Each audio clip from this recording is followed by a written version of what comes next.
Bonne soirée. Bonne soirée. Bonne soirée sur France 2.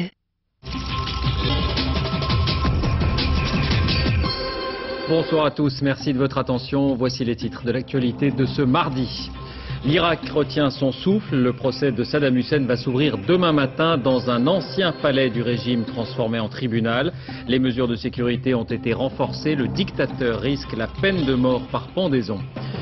Une décision rarissime qui secoue l'armée française. Un général 4 étoiles a été suspendu pour faute grave. Henri Poncet commandait l'opération Licorne en Côte d'Ivoire. Il est soupçonné d'avoir couvert une bavure.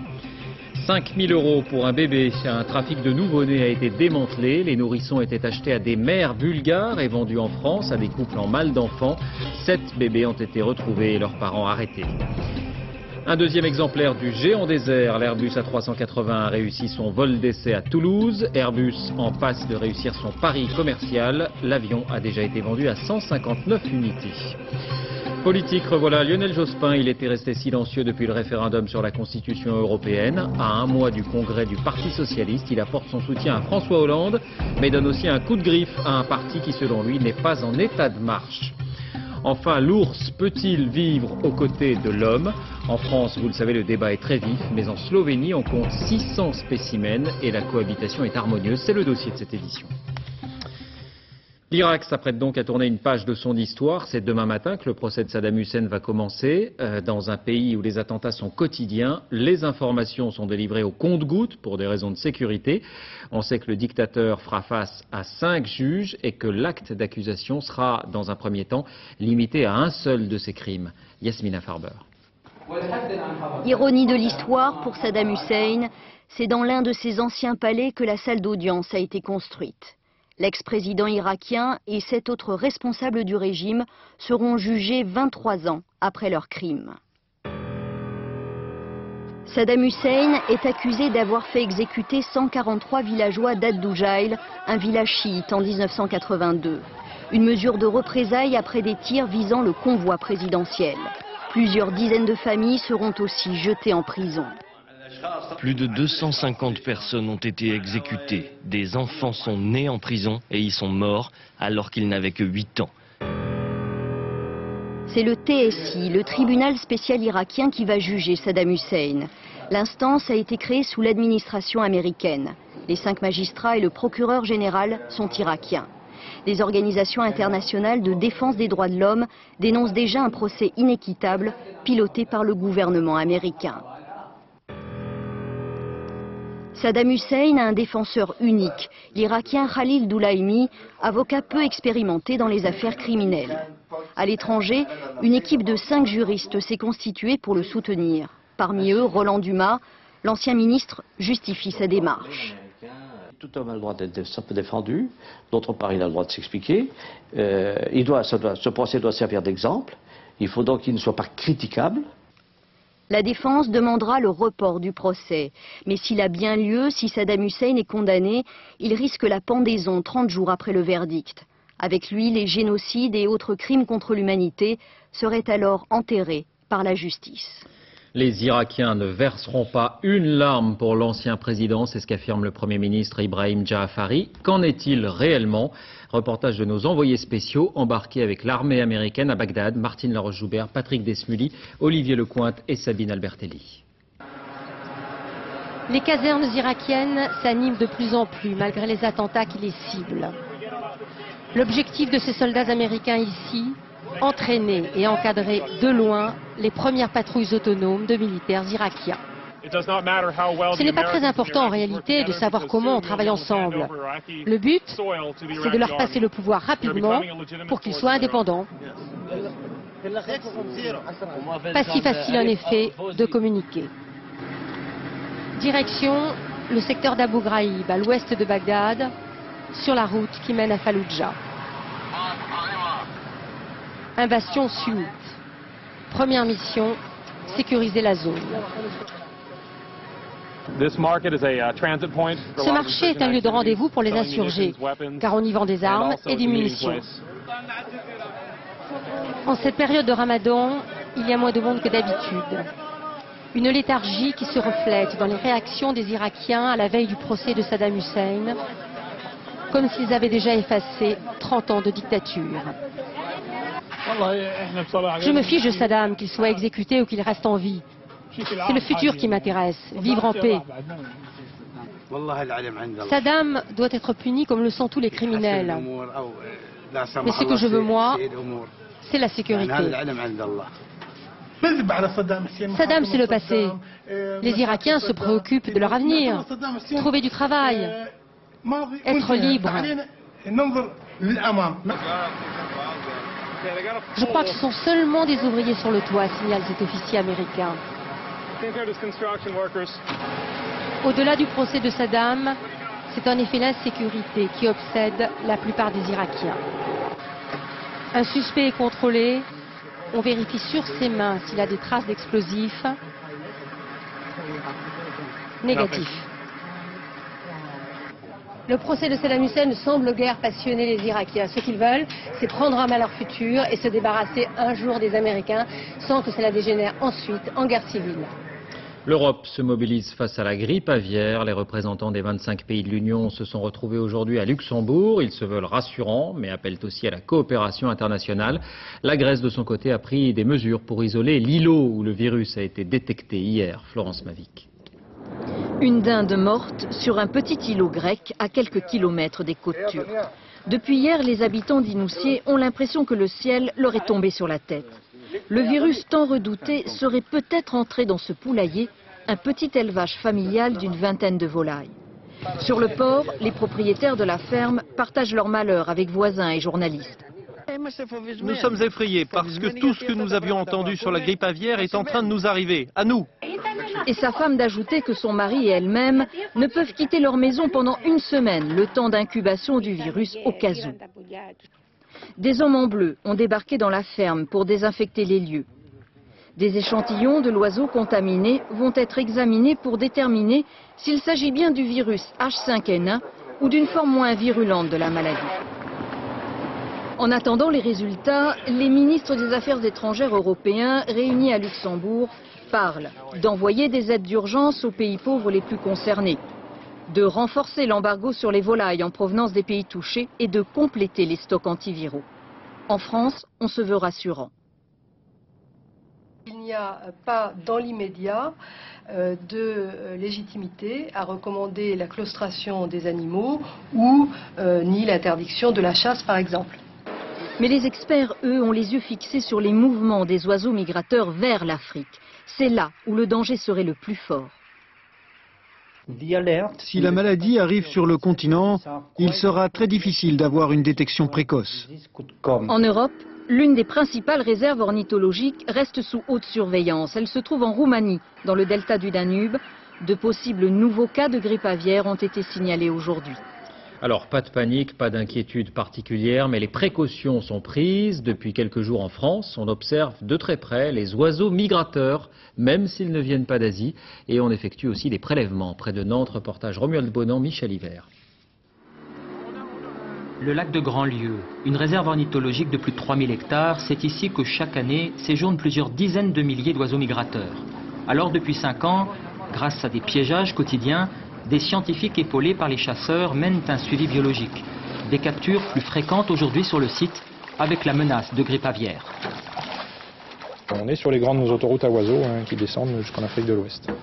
Sur le lac de Grandlieu, puisque autour il y a quand même pas mal d'élevage de volailles autour, et puis sur tout le département, comme on a un département à zone humide où il y a énormément d'oiseaux migrateurs qui passent, donc sur toutes les zones il y a des chasseurs présents qui restent vigilants au problème.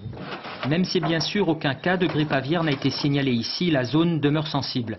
Alors pour mener une surveillance quant à la survenue du virus de la grippe du poulet sur le site, la méthode consiste à prélever des matières fécales sur des canards sauvages et plus particulièrement sur certaines espèces potentiellement exposées.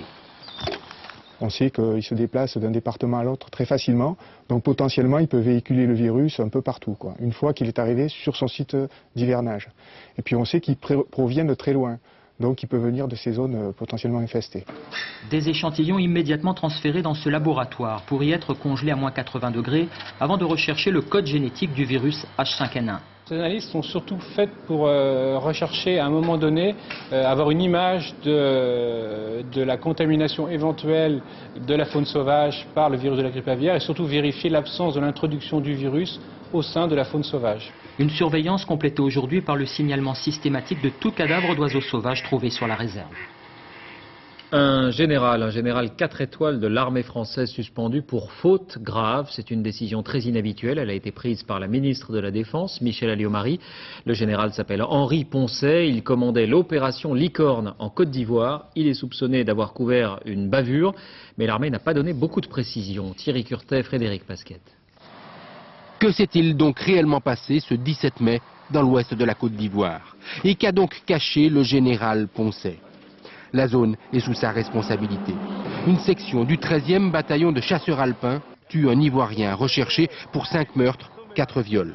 L'un de ces coupeurs de route qui rançonne la population. Les premières investigations concluent alors à une riposte en légitime défense. Mais un coup de fil à la haute hiérarchie militaire la semaine dernière raconte une histoire différente. Une histoire qui n'est pas rendue publique. Mais une nouvelle enquête est ouverte. Ses premières conclusions sont lapidaires. Certains éléments recueillis dans le cadre de cette enquête font apparaître des manquements graves à la loi, au règlement militaire et aux ordres. En clair, les militaires ont menti. Inacceptable pour la ministre, pour qui la présence française en Côte d'Ivoire se doit d'être irréprochable. J'ai donc pris une mesure de suspension concernant le commandement de Licorne et la chaîne de commandement correspondant à ces événements. Sont concernés le chef de section, son colonel, mais surtout le général commandant les 4000 soldats au moment des faits. Un général 4 étoiles au parcours prestigieux. Henri Poncet, ex-patron des forces spéciales, membre de 2 cabinets ministériels, décoré par le président de la République, est un militaire à poigne. C'est lui qui, en représailles à l'attaque ivoirienne du 9 novembre, fait détruire l'aviation qui menaçait les soldats français. Fait ouvrir le feu sur les ponts d'Abidjan pour maintenir la foule à distance. Ce soir, le général est suspendu. L'armée a transmis le dossier à la justice. S'il vous plaît. La justice, précisément, c'est une enquête de plus d'1 an qui vient d'aboutir. Un trafic de bébés a été mis au jour. Les nourrissons étaient achetés à des mères bulgares. 5 000 € pour une fille, 6 000 pour un garçon. Plusieurs couples ont été interpellés, tous issus de la communauté du voyage. Enquête Audrey Goutard, Christian Leroux avec Yasmina Farber. L'un des 7 bébés a été retrouvé dans ce pavillon de la région parisienne, apparemment en bonne santé. Il est bulgare et avait été vendu à des parents en mal d'enfants. Il y a 2 ans, ce couple a lui aussi acheté un bébé au même réseau. Un petit garçon qu'ils ont payé 5 000 €. Eux ont été démasqués par les policiers en juillet 2004. Le juge les a laissés en liberté, mais leur a retiré leur bébé. Il a resté 3 mois avec moi, 3 mois dans la joie, dans le bonheur, et il ne manquait jamais de rien. J'ai envie de pleurer quand je vous parle de ça. Cela. Les mères biologiques de ces enfants sont toutes de jeunes bulgares. Elles ont traversé les frontières pour accoucher en France, encadrées par des passeurs du réseau. Contre 200 €, elles ont vendu leur enfant. Une fortune dans ces régions misérables. Une manne, surtout pour les trafiquants, qui revendent ensuite les enfants. 5 000 € pour une fille, 6 000 pour un garçon. Les parents adoptants, eux, sont des gens du voyage, sédentarisés. Apparemment, comme cette femme, ils étaient convaincus de ne pas avoir accès à l'adoption légale. On est gitan, ça déjà, et on n'a pas tous les moyens qu'un citoyen français a, justement pour adopter un enfant légalement. On ne peut pas laisser se développer de tels trafics, parce qu'on peut tout imaginer. Là, les enfants sont bien traités, mais pourquoi pas demain? On ne peut pas laisser acheter un être humain comme on achète une casserole, je veux dire. Bon, parce que demain, on va acheter un rein, on va acheter des yeux, on va acheter tout ce qu'on peut imaginer. Ce soir, une dizaine de parents adoptifs sont toujours en garde à vue. Et c'est un juge pour enfants qui devra décider du sort des bébés. Justice encore en bref avec cette saisie record d'héroïne à l'entrée du tunnel sous la Manche, près de Calais. La drogue se trouvait dans la cabine d'un camion néerlandais qui transportait des fruits et légumes cachés dans des sacs de sport et elle était destinée à la Grande-Bretagne. 135 kilos d'héroïne brune au total. À titre de comparaison, l'an passé, 350 kilos ont été saisis sur tout le territoire français. La saisie est donc énorme, elle est évaluée à plusieurs millions d'euros. À Toulouse, essai transformé pour l'Airbus A380, un 2e exemplaire du plus gros avion de ligne du monde a effectué son premier vol. Quelques heures dans le ciel, sans aucun souci. Sur place, Isabelle de Lyon, Olivier Combe. Il devait faire aussi bien que son prédécesseur. Pari réussi pour le second A380. Regardez les réacteurs comme ils poussent l'eau derrière. Poussé par les 4 moteurs Rolls-Royce, l'imposante masse de 560 tonnes s'envole. Un spectacle que ces passionnés n'auraient manqué pour rien au monde, malgré la pluie et le vent. Plein d'émotions, quoi. C'est une belle machine quand même. Hein. Ouais. Beaucoup de fierté également. C'est magnifique. Aux commandes, un nouvel équipage, mais qui partait confiant pour avoir déjà volé sur le numéro 1. Il a quand même bénéficié de toute l'expérience qu'on a déjà sur l'avion numéro 1. Bon, ceci étant, c'est quand même qu'un deuxième avion de production. Et c'est vrai que pour eux, il y a toujours un petit pincement. 5h30 de vol au sud de Toulouse, puis à haute altitude entre Bordeaux et Brest, l'avion a cherché des coins de ciel bleu pour tester les performances des moteurs, avant de se reposer à Blagnac, sans souci. Je trouve même qu'il est bien avancé pour un premier vol. Je pensais des fois au premier vol, on a toujours des choses qui se mettent en place, des éléments qui peuvent plus ou moins bien fonctionner. Là, on n'a rien eu. Tout a été parfait. Bientôt, ce sera la routine, mais pour tout le centre d'essai en vol d'Airbus cet après-midi, c'était encore un défi technologique. Oui, l'A380, vous le savez, est un pari commercial aussi. Eh bien, ce pari semble en passe d'être gagné. Les carnets de commandes sont pleins. Les essais vont se poursuivre tout de même encore plusieurs mois. Patrice Pelé, Nicolas Auer. 159 appareils commandés, dont 148 fermes. Depuis le premier vol de l'A380, les ventes marchent bien. Le programme de test se déroule au mieux, avec cependant 6 mois de retard. Les clients devront attendre. Ils sont pas contents, on les comprend. Et avec la compétition qu'il y a maintenant sur certaines lignes d'Asie et tout, en fait, ils voudraient tous avoir leur avion, non seulement plus tôt, mais avant les autres. Pour le géant des airs, Airbus a prévu les mêmes tests que pour l'A320. La solidité de la verrière du cockpit va être mesurée à l'impact d'oiseaux. Le train d'atterrissage écrasé bien au-delà des limites prévues. La trajectoire de l'avion sur piste inondée va être observée. Sa réaction au froid vérifiée. On va s'assurer en Sibérie du redémarrage des moteurs par moins 40 degrés. L'un des tests les plus spectaculaires va consister à faire décoller l'avion avec un angle extrême, jusqu'à faire toucher la queue de l'appareil sur la piste. Pour l'A380, des centaines de situations sont à l'étude. Il y a également beaucoup d'autres essais qu'on appelle les décrochages, l'essai de la vitesse minimale, mais il y a encore pas mal de réglages, de systèmes, de commandes de vol, de systèmes de freinage, etc. Pour l'A380, le premier vol commercial est prévu sur Singapore Airlines, fin 2006. Les transports toujours, mais côté conflit social, à Marseille, le port a repris son activité, mais la grève dans le métro et les bus est entrée dans sa 3e semaine. Elle porte sur la participation d'une entreprise privée à l'exploitation du futur tramway. Sur place, Yannick Aroussi, Christophe Larocca. Ces étudiants ont encore 7 km à parcourir pour rejoindre leur cité universitaire. Pas de bus, ils comptent sur la solidarité des automobilistes. Pour le mini ? La galère se termine pour aujourd'hui Non, c'est pas fini encore. Ça fait 14 jours que je fais du stop et ça va, ça commence à me saouler. Les trottoirs sont plutôt encombrés. Au 15e jour de grève de la RTM, les 500 000 usagers quotidiens des transports se découvrent une vocation sportive. C'est très difficile de ne pas pouvoir se déplacer. C'est des kilomètres. On ne peut pas bouger de la maison et on a tant de choses à faire. Hein. Aujourd'hui, seuls 4% des bus ont circulé dans la ville. Eh bien merci RTM.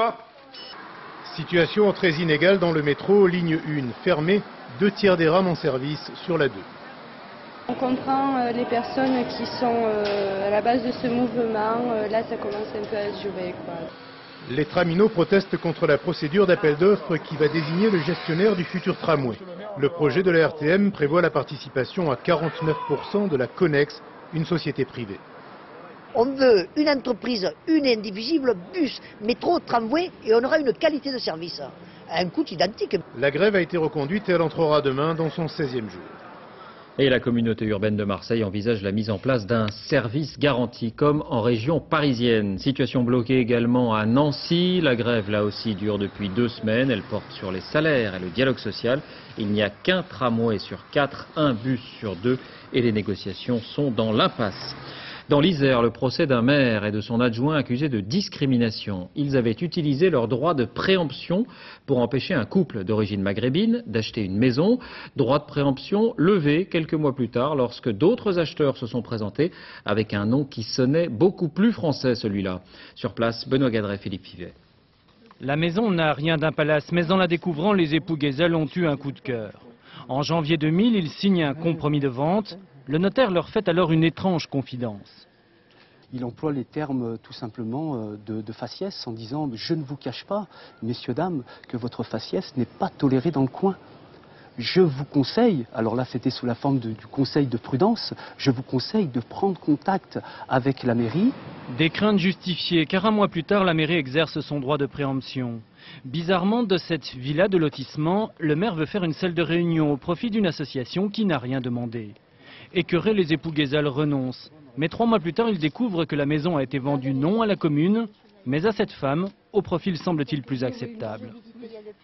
Quand vous avez acheté, est-ce que la mairie s'est opposée à cet achat? Non, pas du tout. J'ai pas eu de problème avec la mairie. Hein. Le maire et son adjoint comparaissaient donc cet après-midi pour discrimination. Gérard Dezampt est connu pour ses discours musclés sur l'immigration. Proche de Charles Millon, il s'étonne des poursuites dont il fait l'objet. Si on préempte, dès l'instant où la personne a une origine étrangère, eh bien elle a le recours de dire mais c'est parce que ce maire ou la puissance publique pratique la discrimination.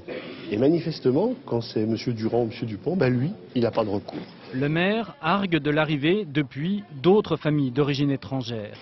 Pas convaincu, le procureur a requis la culpabilité et une amende de 1 500 €, des réquisitions peu sévères aux yeux des parties civiles. Le jugement a été mis en délibéré. En bref, l'Assemblée nationale a commencé aujourd'hui l'examen du projet de budget 2006. C'est un temps fort de la vie parlementaire. Le ministre des Finances, Thierry Breton, a répété que l'hypothèse de croissance sur laquelle sont basés les calculs lui paraissait réaliste. Il a aussi annoncé que la Poste versera quelques 2 milliards d'euros au budget de l'État en compensation de l'intégration de son régime de retraite au régime général. Un budget critiqué, y compris à l'UMP, où plusieurs parlementaires réclament des économies supplémentaires dans le train de vie de l'État. L'UDF critique également dénonce des tours de passe-passe. François Hollande, pour le Parti socialiste, parle, lui, d'un budget faux et injuste. François Hollande qui a reçu hier soir le soutien de Lionel Jospin. À un mois du Congrès, l'ancien Premier ministre a fait une nouvelle apparition. Mais il a aussi donné un avertissement à ses propres amis. Jeff Wittenberg, Vincent Kellner. Si son livre qui paraît dans quelques jours s'appelle Le Monde comme je le vois, hier soir avec Lionel Jospin c'était plutôt Le PS comme je le souhaite. Dans l'habituelle bousculade médiatique qui l'accompagne, le militant a d'abord expliqué pourquoi il défend la motion Hollande. Je la soutiens parce que je pense que la majorité qui peut se constituer derrière elle est plus cohérente que ne l'est la coalition des minorités, notamment si on pense aux positions différentes prises dans le temps par les uns ou les autres. Les uns ou les autres visaient en fait Laurent Fabius, accusé d'avoir changé de ligne politique. Mais à huis clos, voilà que Lionel Jospin se montre également sourcilleux envers ses propres amis. La droite, prévient-il, risque de se succéder à elle-même. Certains militants ont cru entendre une nouvelle leçon faite à la direction du parti. Quand on dit un parti qui est quand même ces derniers temps tourné vers lui-même, comment vous l'interprétez ça? Moi je n'ai pas trouvé très enthousiaste. Je trouvais ça un service minimum. Service minimum, François Hollande, à qui l'on a raconté cette soirée militante, a préféré retenir l'essentiel. Il a choisi sa motion. Il a même choisi son premier secrétaire. Je ne vais pas ici regretter ce choix. De quel poids pèse le soutien, même vigilant, de Lionel Jospin ce soir? François Hollande compte d'abord sur lui-même et sur ses propres talents de conviction. Un débat l'oppose en ce moment même à Laurent Fabius et aux autres chefs de courant, avec pour juge les militants parisiens. C'est un peu le match au sommet à un mois du congrès du PS. Politique et justice, Didier Schuller a été condamné à 2 ans de prison ferme dans la retentissante affaire des HLM des Hauts-de-Seine. La justice a considéré qu'il avait reçu des commissions des entreprises pour financer son activité politique en échange de l'attribution de marchés de l'office HLM du département, dont il était alors le directeur général. Son ancien allié politique, Patrick Balkany, a été, lui, relaxé. Didier Schuller considère qu'il paye pour les autres. Il a fait appel et en attendant, il reste en liberté. Une bonne nouvelle pour la sécurité sociale, elles ne sont pas si fréquentes. La campagne destinée à limiter la consommation d'antibiotiques, campagne lancée il y a 3 ans, a porté ses fruits. La consommation est en nette baisse, moins 13%. C'est mieux pour notre santé, c'est mieux aussi pour les comptes. Nathalie Sapena, Olivier Robert. Maman, c'est moi. Tu pourrais garder le petit, demain il a une angine. Voici la nouvelle pub pour diminuer la consommation d'antibiotiques. Non, ça sert à rien. Il a fait son diagnostic, c'est un virus. Non, pas d'antibiotiques. On ne change pas un slogan qui gagne. Ce n'est pas automatique. Car ces campagnes ont marqué les esprits. Conséquence, les prescriptions d'antibiotiques ont diminué. Moins 13% sur 3 ans, 11 millions de traitements inutiles évités. Mais plus que des chiffres, la pub de la sécurité sociale a modifié les comportements, ce qui facilite la tâche des médecins vis-à-vis de leurs patients, moins quémandeurs de médicaments. Ils ont compris qu'un virus n'était plus traité par un antibiotique et que d'autres traitements qui traitent les symptômes, le nez qui coule ou la gorge qui gratte, pouvaient être pris en charge de façon différente. J'aime bien quand mon médecin m'explique pourquoi il veut me prescrire oui ou non des antibiotiques. On pense souvent que les antibiotiques permettent d'être sur pied plus vite. Une idée fausse partagée par 64% des Français en 2002 et par 39% aujourd'hui. Évolution encourageante mais insuffisante, les Français restent les plus gros consommateurs d'antibiotiques d'Europe. Nous avons un objectif de baisser de 25% cette consommation sur 3 ans. Nous sommes à la moitié de notre objectif, c'est pour cela que nous continuons. La sécurité sociale va prochainement mener des campagnes similaires sur les antidépresseurs et les médicaments anticholestérol. Un vote de l'Assemblée nationale sur le foie gras. Il a été déclaré patrimoine culturel et gastronomique français. Derrière cette reconnaissance, il y a une querelle. Le gavage fait régulièrement l'objet de critiques dans les pays anglo-saxons. Bruxelles pourrait bien s'en mêler. Le gouvernement et les députés ont donc voulu protéger le foie gras. Dans les Landes, David Bazier, Sébastien Andelat. Le canard des Landes était déjà un symbole du Sud-Ouest. C'est maintenant toute la France qui honore son foie comme patrimoine culturel et gastronomique. Christophe Baraille est l'un des éleveurs qui a fait campagne pour que les députés votent ce texte. Nous souhaitions voir l'État français affirmer haut et fort l'attachement à ce produit emblématique qu'est le foie gras et qui est produit à partir de gavage. Le gavage, c'est l'engraissage au maïs intensif pour obtenir le foie gras. 4-5 secondes par animal pour lui enfoncer le tuyau dans le fond de la gorge. Ces images ont été tournées par des associations de défense des animaux qui depuis 2 ans ont entamé une campagne pour interdire cette pratique. Ce qui est choquant, oui, c'est que le gavage soit considéré comme faisant partie du patrimoine français, puisque c'est bien l'objet de cet amendement, c'est de protéger non pas le foie gras, mais le gavage. Christophe Baraille, l'éleveur, nous a ouvert sa salle de travail. Pour lui, du gavage dépend la qualité du foie gras et il affirme respecter les canards. On démarre progressivement avec une quantité extrêmement faible et progressivement, au fur et à mesure que les animaux reçoivent la dose, on augmente petit à petit la dose. Le gavage concerne les 10 derniers jours de la vie d'un canard. Après, c'est le consommateur qui jugera du bien fondé de la méthode. La semaine de la sécurité routière, le nombre de morts sur les routes continue de baisser régulièrement. Cette année, l'accent est mis sur les trajets de proximité. Un enfant sur 3 tué dans un accident l'est sur le chemin de l'école. Diego Garcia, Alain Dubas.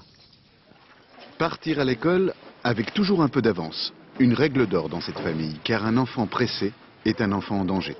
L'école n'est pas bien loin, 5 minutes de marche, mais la circulation en ville est comme une jungle qu'il faut affronter.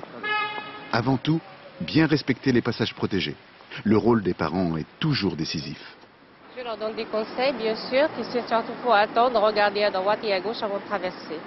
Mais c'est pas toujours évident parce que les enfants, ils connaissent pas la distance des voitures. C'est pour ça que je préfère être là et les faire traverser moi-même jusqu'à moins l'âge de 11 ans. L'an dernier, plus de 2000 enfants de moins de 11 ans ont été accidentés sur le chemin de l'école. Parmi eux, 25 tués et 228 blessés gravement.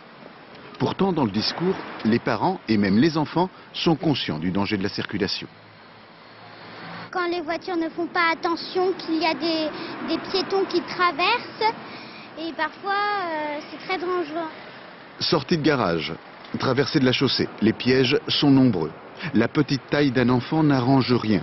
Impossible pour lui de voir par-dessus les voitures. Et comme l'enfant est facilement distrait, il prend parfois des risques inconsidérés. Il va voir un copain sur l'autre côté du trottoir, où il va voir ne serait-ce qu'un oiseau, quelque chose qui va l'intéresser. Il va ne penser plus qu'à ça et il est capable, alors à ce moment-là, de traverser sans faire attention. Démonstration à la sortie d'une école, le moment critique. Le petit bonhomme passe au rouge. Et pourtant, il traverse. Le scénario d'un accident sur 3. Une réalité que la prévention routière rappelle toute cette semaine dans les écoles. L'environnement, l'ours peut-il vivre aux côtés de l'homme? En France, vous le savez, le débat est très vif et il a été relancé par l'arrivée au printemps prochain de 5 nouveaux animaux dans les Pyrénées en provenance de Slovénie. Là-bas, justement, on compte 600 ours. C'est la plus forte concentration au monde et la cohabitation est harmonieuse. Il est vrai qu'il y a moins de troupeaux. C'est le dossier de cette édition. Il est signé Agnès Monteux, Nathalie Gallet. Nostranska, le paradis des ours. À moins de 1000 km de la France, sur ce territoire grand comme un département, il y en a 250. On y trouve la plus forte concentration d'ours au monde. Au cœur de cette forêt, il n'y a pas que des plantigrades. Le week-end, ça fourmille aussi de citadins venus s'y délasser. Et tous savent comment réagir en cas de mauvaise rencontre. Les journaux et la télévision nous tiennent informés. Il ne faut surtout pas paniquer et regarder l'ours dans les yeux. Moi, je suis ravi qu'il y ait des ours ici. Pour nous, Slovènes, ça fait partie de notre environnement. Alors, ils font tout pour les protéger. 3 fois par an, les chasseurs et les forestiers se mobilisent. Ils passent la nuit dans une trentaine de miradors pour les surveiller et les compter. L'ours est un animal extrêmement sensible et peureux. Il réagit à chaque petit bruit. Ils vont aussi les filmer. Cette femelle pèse 130 kilos. Les mâles peuvent aller jusqu'à 300. D'après ces comptages, ils seraient aujourd'hui 10 fois plus nombreux qu'après la Seconde Guerre mondiale, quand leur protection a commencé. C'est qu'ici, la surveillance est très stricte. En cette saison, le forestier cherche les tanières, là où l'animal dormira et donnera naissance à ses petits. Cet hiver, lui seul aura le droit d'y aller, interdit aux promeneurs. Cette protection est essentielle, mais si les ours sont si nombreux, c'est aussi parce que la forêt ne cesse de gagner du terrain et l'ours se rapproche des villages. Daria le voit tous les soirs à la recherche de nourriture au fond de son jardin. L'occasion d'une petite leçon de sciences naturelles autour des crottes qu'il laisse. Qu'est-ce qu'il a mangé, l'ours? Des pommes, des petites souris, il y a des os, quelques poires et une noix. Daria a toujours vécu au milieu des ours. Elle n'est pas inquiète pour elle, mais pour ses enfants, elle trouve qu'il y en a maintenant un peu trop. J'ai peur pour les enfants. Je ne peux pas les avoir sous les yeux tout le temps. Eux, ils n'ont pas peur du tout. Ils veulent explorer partout aux alentours. Selon elle, le danger viendrait d'une rencontre avec une femelle qui protège ses petits. Il y a 2 ans, une maman et son bébé ont ainsi été endormis et déplacés loin de ce village. Les rencontres mortelles sont en fait très rares. Le vrai problème pour les villageois, ce sont les dégâts. Ce cultivateur reçoit un expert qui doit évaluer les dommages qu'un ours gourmand a fait sur ses pommiers. Il a grimpé par là, il est monté jusqu'en haut, il a tout secoué. Les éleveurs, eux, se protègent de mieux en mieux grâce à des barrières électriques.